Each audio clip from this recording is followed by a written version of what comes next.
Ladies and gentlemen, please welcome Republican presidential candidate, Mr. Donald J. Trump.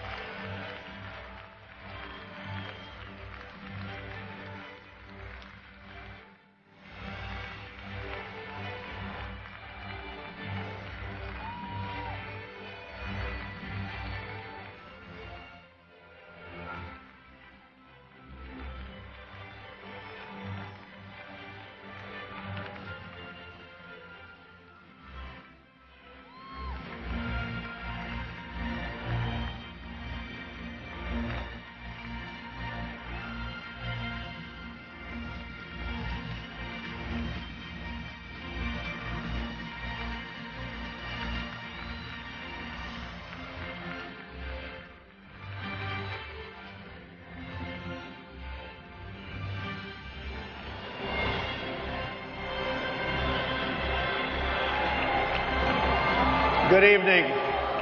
Thank you very much. I speak to you today as a lifelong supporter and true friend of Israel.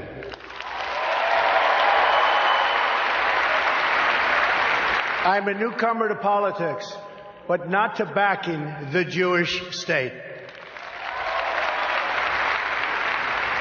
In 2001, weeks after the attacks on New York City and on Washington, and frankly, the attacks on all of us, attacks that perpetrated, and they were perpetrated by the Islamic fundamentalists, Mayor Rudy Giuliani visited Israel to show solidarity with terror victims. I sent my plane because I backed the mission for Israel 100%.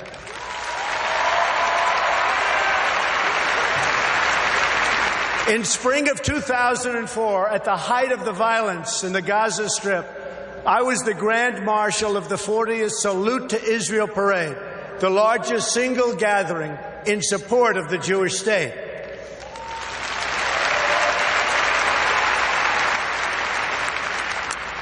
It was a very dangerous time for Israel and, frankly, for anyone supporting Israel. Many people turned down this honor. I did not. I took the risk, and I'm glad I did.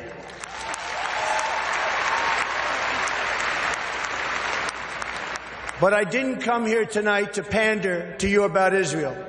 That's what politicians do. All talk, no action, believe me. I came here to speak to you about where I stand on the future of American relations with our strategic ally, our unbreakable friendship, and our cultural brother, the only democracy in the Middle East, the State of Israel.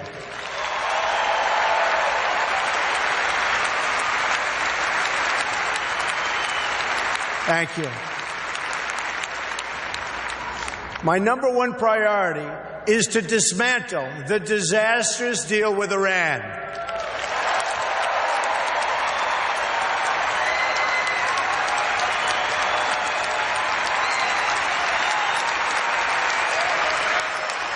Thank you. Thank you. I have been in business a long time. I know deal making. And let me tell you, this deal is catastrophic for America, for Israel, and for the whole of the Middle East. The problem here is fundamental. We've rewarded the world's leading state sponsor of terror with $150 billion, and we received absolutely nothing in return.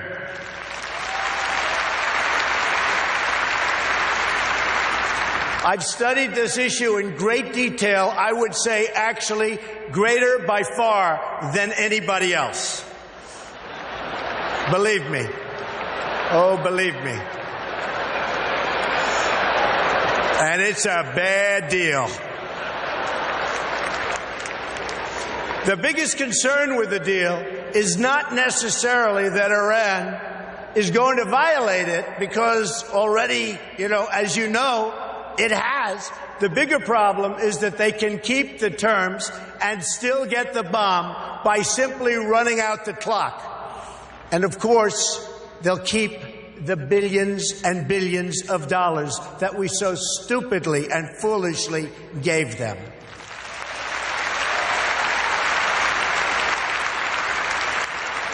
The deal doesn't even require Iran to dismantle its military nuclear capability. Yes, it places limits on its military nuclear program for only a certain number of years. But when those restrictions expire, Iran will have an industrial-sized military nuclear capability ready to go and with zero provision for delay, no matter how bad Iran's behavior is. Terrible, terrible situation that we are all placed in, and especially Israel.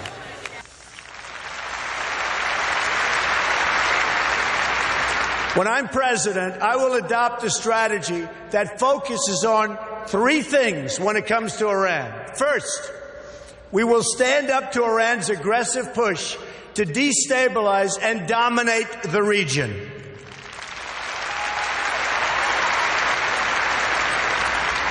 Iran is a very big problem and will continue to be. But if I'm not elected president, I know how to deal with trouble. And believe me, that's why I'm going to be elected president, folks.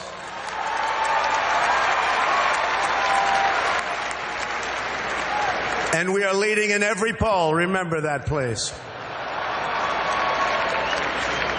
Iran is a problem in Iraq, a problem in Syria, a problem in Lebanon, a problem in Yemen, and will be a very, very major problem for Saudi Arabia. Literally every day, Iran provides more and better weapons to support their puppet states. Hezbollah, Lebanon, received, and I'll tell you what, it has received sophisticated anti-ship weapons, anti-aircraft weapons, and GPS systems and rockets like very few people anywhere in the world, and certainly very few countries have. Now they're in Syria trying to establish another front against Israel from the Syrian side of the Golan Heights. In Gaza, Iran is supporting Hamas and Islamic Jihad.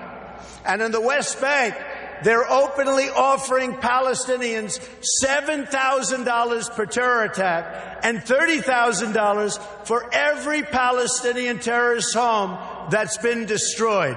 A deplorable, deplorable situation.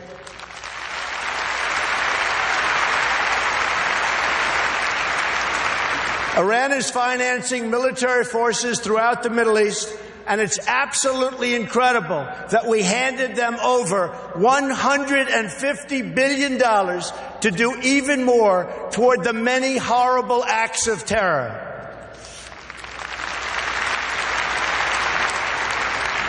Secondly, we will totally dismantle Iran's global terror network, which is big and powerful, but not powerful like us.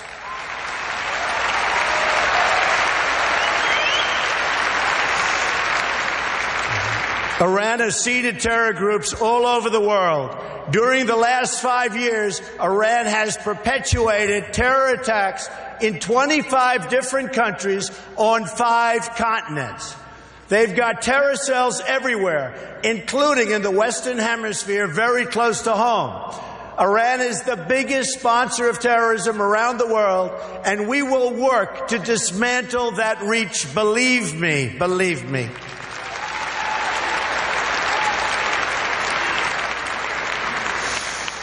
Third, at the very least, we must enforce the terms of the previous deal to hold Iran totally accountable, and we will enforce it like you've never seen a contract enforced before, folks.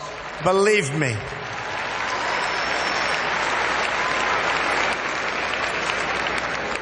Iran has already, since the deal is in place, test-fired ballistic missiles 3 times. Those ballistic missiles, with a range of 1,250 miles, were designed to intimidate not only Israel, which is only 600 miles away, but also intended to frighten Europe and someday maybe hit even the United States. And we're not going to let that happen. We're not letting it happen, and we're not letting it happen to Israel, believe me.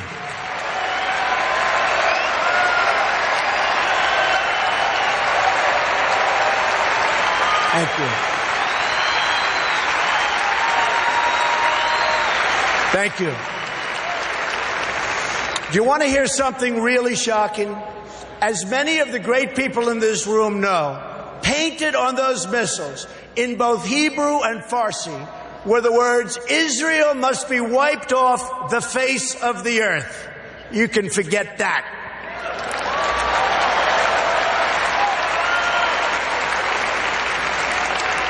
What kind of demented minds write that in Hebrew? And here's another. You talk about twisted. Here's another twisted part. Testing these missiles does not even violate the horrible deal that we've made. The deal is silent on test missiles.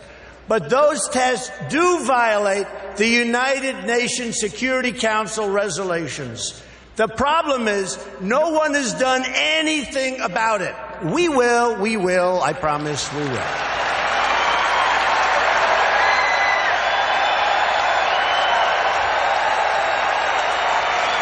Thank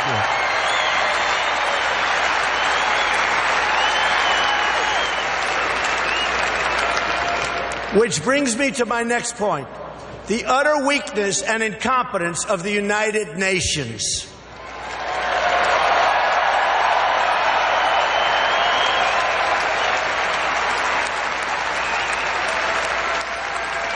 The United Nations is not a friend of democracy. It's not a friend to freedom. It's not a friend even to the United States of America, where, as you know, it has its home. And it surely is not a friend to Israel.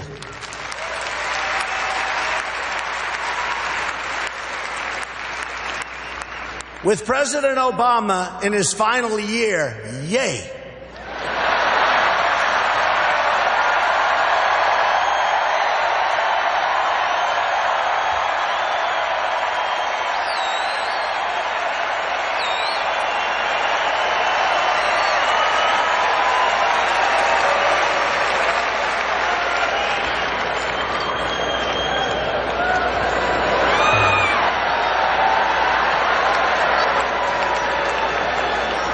He may be the worst thing to ever happen to Israel, believe me. Believe me. And you know it, and you know it better than anybody.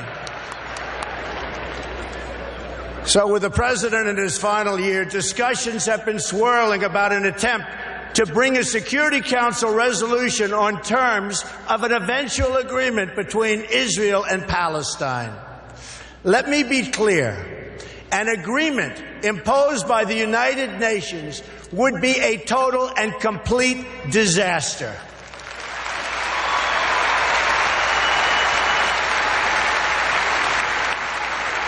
The United States must oppose this resolution and use the power of our veto, which I will use as president 100%.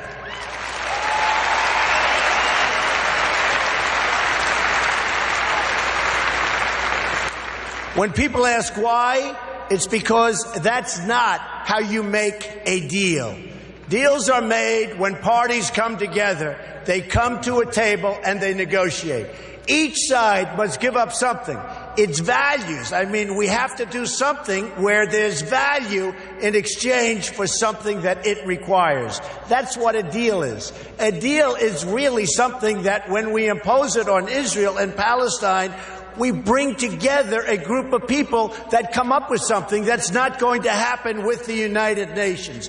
It will only further, very importantly, it will only further delegitimize Israel. It will be a catastrophe and a disaster for Israel. It's not going to happen, folks.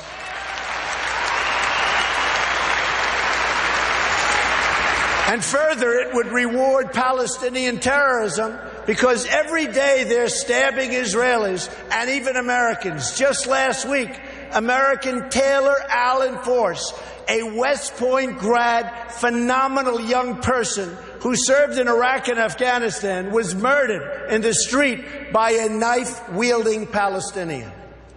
You don't reward behavior like that. You cannot do it.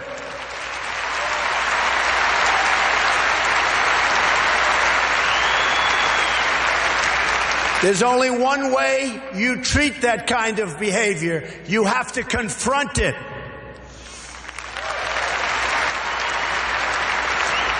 So it's not up to the United Nations to really go with a solution. It's really the parties that must negotiate a resolution themselves. They have no choice. They have to do it themselves, or it will never hold up anyway. The United States can be useful as a facilitator of negotiations, but no one should be telling Israel that it must be, and really that it must abide by some agreement made by others thousands of miles away that don't even really know what's happening to Israel, to anything in the area. It's so preposterous. We're not going to let that happen.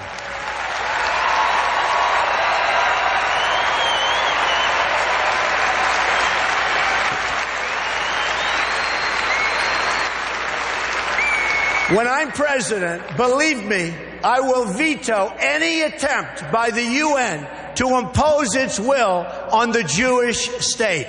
It will be vetoed 100%. You see, I know about deal making. That's what I do. I wrote The Art of the Deal. The all-time best-selling books about deals and deal-making. To make a great deal, you need two willing participants. We know Israel is willing to deal. Israel has been trying. That's right. Israel has been trying to sit down at the negotiating table without preconditions for years. You had Camp David in 2000, where Prime Minister Barak made an incredible offer, maybe even too generous. Arafat rejected it. In 2008, Prime Minister Olmert made an equally generous offer. The Palestinian Authority rejected it also. Then John Kerry tried to come up with a framework, and Abbas didn't even respond, not even to the Secretary of State of the United States of America. They didn't even respond. When I become president, the days of treating Israel like a second-class citizen will end on day one.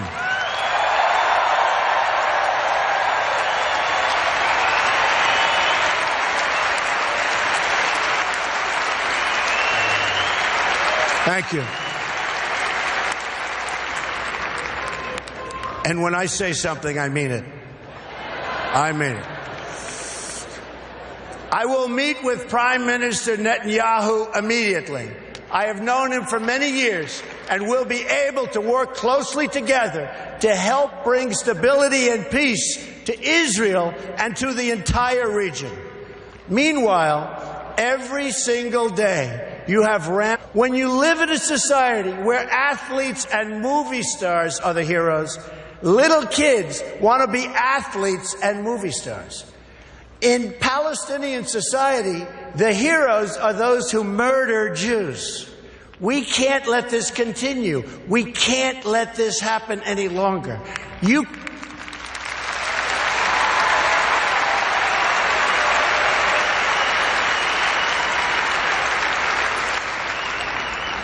cannot achieve peace if terrorists are treated as martyrs. Glorifying terrorists is a tremendous barrier to peace. It is a horrible, horrible way to think. It's a barrier that can't be broken. That will end, and it'll end soon, believe me.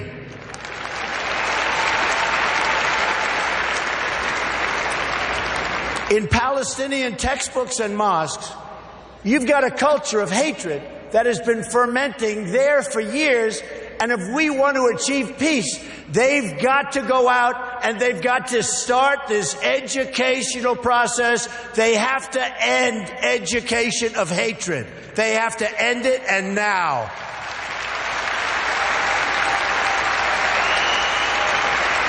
There is no moral equivalency. Israel does not name public squares after terrorists. Israel does not pay its children to stab random Palestinians. You see, what President Obama gets wrong about deal-making is that he constantly applies pressure to our friends and rewards our enemies.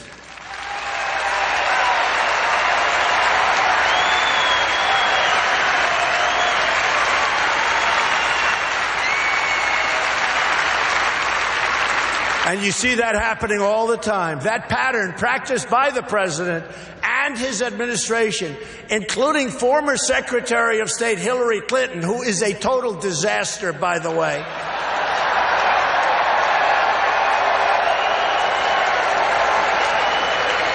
She and President Obama have treated Israel very, very badly.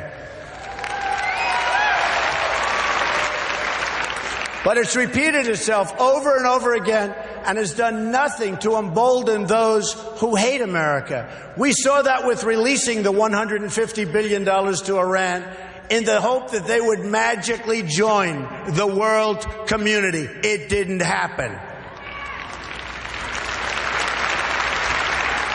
President Obama thinks that applying pressure to Israel will force the issue, but it's precisely the opposite that happens. Already, half of the population of Palestine has been taken over by the Palestinian ISIS and Hamas, and the other half refuses to confront the first half, so it's a very difficult situation that's never going to get solved unless you have great leadership right here in the United States. We'll get it solved one way or the other. We will get it solved.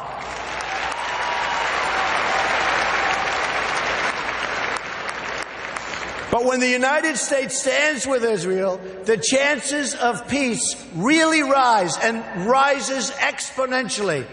That's what will happen when Donald Trump is president of the United States.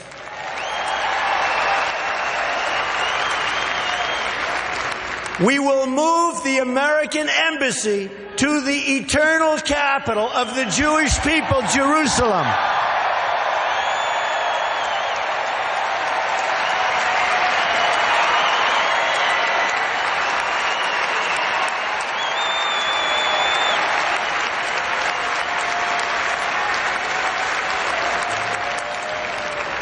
And we will send a clear signal that there is no daylight between America and our most reliable ally, the State of Israel.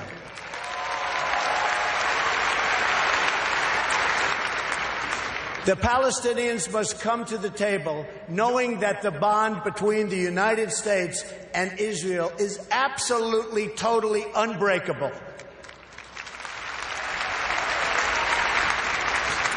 They must come to the table willing and able to stop the terror being committed on a daily basis against Israel. They must do that. And they must come to the table willing to accept that Israel is a Jewish state and it will forever exist as a Jewish state.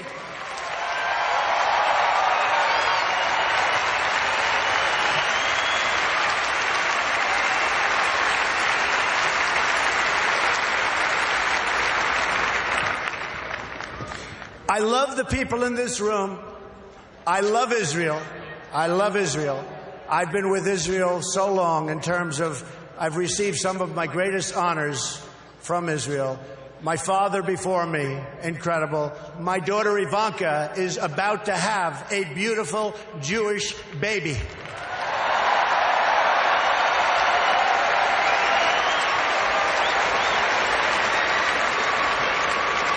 In fact, it could be happening right now, which would be very nice as far as I'm concerned. So I want to thank you very much. This has been a truly great honor. Thank you, everybody. Thank you. Thank you very much.